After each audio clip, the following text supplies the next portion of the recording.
শিশু বা শিক্ষাৰ্থীসকলৰ বাবে নিজৰ অন্তৰ্নিহিত প্ৰতিভা বা বুদ্ধিক সক্ৰিয় আৰু কাৰ্যক্ষম কৰি ৰখাৰ 8টা উপায়। 1 নম্বৰ, প্ৰতিদিনে পুনৰস্মৰণৰ অভ্যাস কৰা। অৰ্থাৎ প্ৰতিদিনে ৰাতি শুবলৈ যোৱাৰ আগতে 5ৰ পৰা 10 মিনিট সময় মনত পেলোৱা আজি দিনটোত কি কি নতুন কথা, নতুন তথ্য বা নতুন অভিজ্ঞতা আহৰণ কৰিলা। ই তোমাৰ অহাকালিলৈ শিকাৰ প্ৰতি অনুপ্ৰাণিত কৰিব। দ্বিতীয়তে, ভিন্ন মন, ভিন্ন চিন্তাধাৰা আৰু ভিন্ন মানসিকতাৰ ব্যক্তিৰ লগত নিজৰ সংযোগ স্থাপন কৰা। কেৱল সেইসকলৰ লগতে নহয় যিসকলে তোমাৰ মতক সমৰ্থন কৰে, সেইসকলৰ লগতো সংযোগ হোৱা যিসকলে তুমি ভবাতকৈ পৃথকে ভাবে, সেইসকলৰ চিন্তা বা মানসিকতাক বা তেওঁলোকৰ লগত হোৱা কথোপকথনে তোমাক নিজক প্ৰশ্ন কৰিবলৈ, নিজৰ ধাৰণাক পুনৰ বিবেচনা কৰিবলৈ আৰু তোমাৰ দৃষ্টিভংগীক আৰু বহল কৰিবলৈ সুযোগ দিব। তৃতীয়তে, নীৰৱ সময় অতিবাহিত কৰা। নীৰৱতাই তোমাৰ প্ৰতিভা বা বুদ্ধিমত্তাক সক্ৰিয় আৰু অধিক কাৰ্যক্ষম কৰিব পাৰে। প্ৰতিদিনে অন্ততঃ 5 মিনিট সময় সম্পূৰ্ণ নীৰৱে অতিবাহিত কৰা।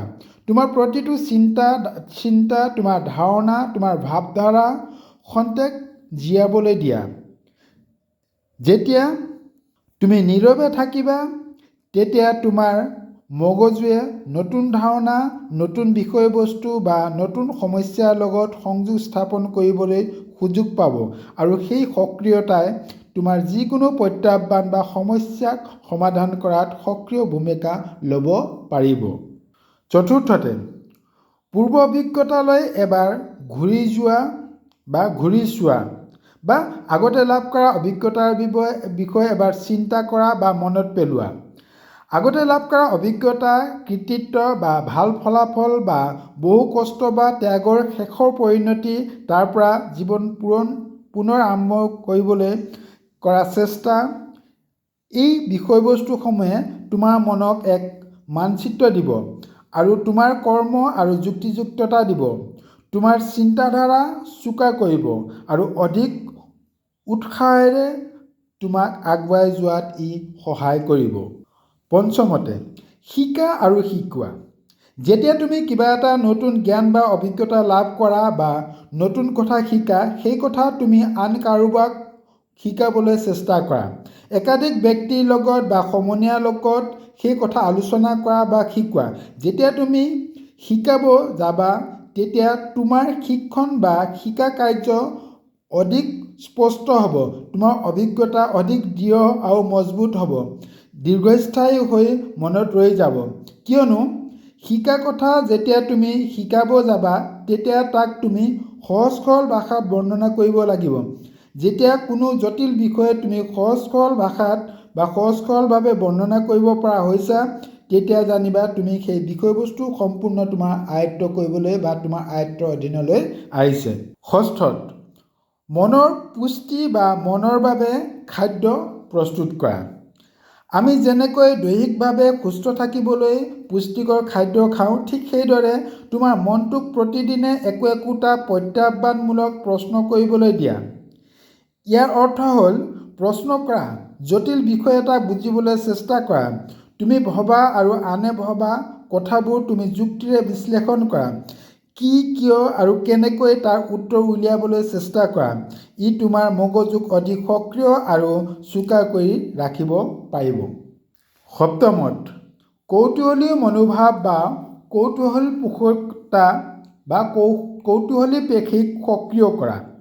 প্ৰতিদিনে যিকোনো এটা বিষয় বাছি লোৱা, গভীৰভাৱে প্ৰশ্ন কৰিবলৈ। সাধাৰণতে দেখি থকা বস্তু বা অচিনাকি বস্তু যিকোনো হ'ব পাৰে। এই গভীৰ প্ৰশ্নৰ উত্তৰ পাবৰ বাবে নহয়, মনটোক সম্প্ৰসাৰণ কৰিবৰ বাবে। ই এক অনুশীলনহে। যিমানে তুমি অনুসন্ধিৎসু হ'বা বা যিমানে কৌতূহলী হ'বা, সিমানে তোমাৰ মন মগজু চোকা আৰু সক্ৰিয় তথা কাৰ্যক্ষম হৈ উঠিব। অষ্টমত, তোমাৰ নিৰাপদ স্থান বা আৰামদায়ক অৱস্থাক প্ৰত্যাহ্বান জনোৱা। সদায় সৰু সৰু জটিল বা কঠিন কৰ্ম অস্বাভাৱিক বিষয়বস্তুৰ লগত সংগতি স্থাপন হ'বলৈ চেষ্টা কৰা, তোমাৰ দখলৰ বাহিৰৰ বস্তুত হাত দিয়া, নিজক পৃথক স্থানত ৰখা বা পৃথক ঠাইত বহা, নতুন গতিপথ এটা লোৱা, তোমাৰ সকলো কথা বা সকলো তোমাৰ থকা স্বত্বেও একো নথকা ব্যক্তিৰ স্থানত নিজকে লৈ যোৱা। আৰু এই মুহূৰ্তত তুমি যদি সকলো ত্যাগ কৰে বা সকলোৰ পৰা তুমি বিচ্ছিন্ন হ'বলগীয়া হয়, তুমি কেনেকৈ নিজকে ছাৰ্ভাইভ কৰিব পাৰিবা বা নিজকে গঢ়ি তুলিব পাৰিবা সেই কথা ভাবা। ঠিক সেইদৰে একো নথকা ব্যক্তি এজনে কেনেকৈ এক জটিল পৰিস্থিতি চম্ভালিব পাৰে সেই সম্পৰ্কে তুমি তেওঁৰ পজিশ্যনলৈ বা তেওঁৰ স্থানত গৈ পেলাই চিন্তা কৰিবলৈ প্ৰয়াস কৰা।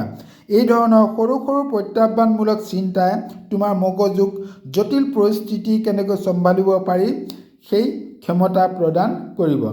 আশা কৰোঁ এই 8টা সহজ কৌশলসমূহ যদি তুমি তোমাৰ জীৱনত প্ৰয়োগ কৰিব পাৰা তেন্তে তোমাৰ মন মগজু সক্ৰিয় হৈ থাকিব আৰু তোমাৰ বুদ্ধিমত্তা সদায় সক্ৰিয় আৰু কাৰ্যক্ষম হৈ থাকিব।